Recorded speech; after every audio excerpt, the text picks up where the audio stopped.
A toxic school culture is often impossible to explain, but is more possible to feel and witness.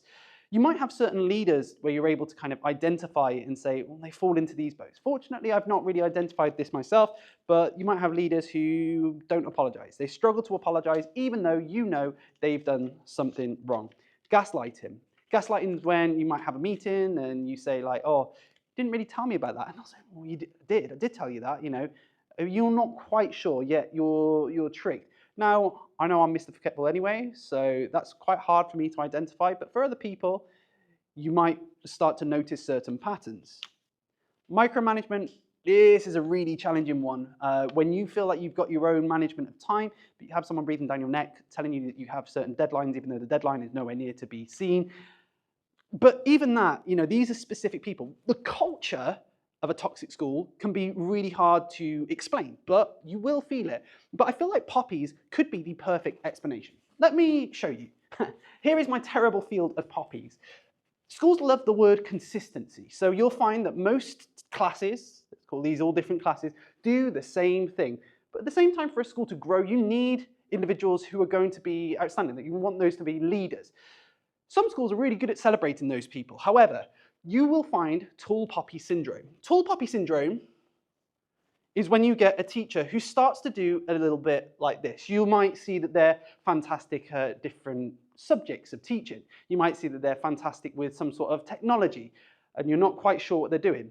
But rather than celebrate it and get them to talk about it, what often happens is that you get this thing called tall poppy syndrome. Tall poppy syndrome is the same as crabs in a bucket. Crabs in a bucket, when one crab tries to leave, the other crabs will pull the crab down. And that is exactly the same as tall poppy syndrome. We try to celebrate teachers and we try to make sure that there is consistency, but we also try and make sure that, you know, teachers are feeling the same. But if you find that poppies get a little bit too tall, we try to hack that down.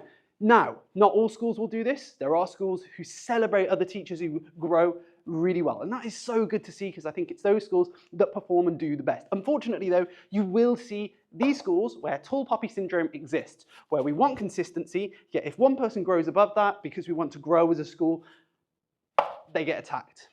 And that is not attacked verbally and all those sorts of things, but it might be snarky comments in the staff room here or there. You might see whispering, you might witness certain things.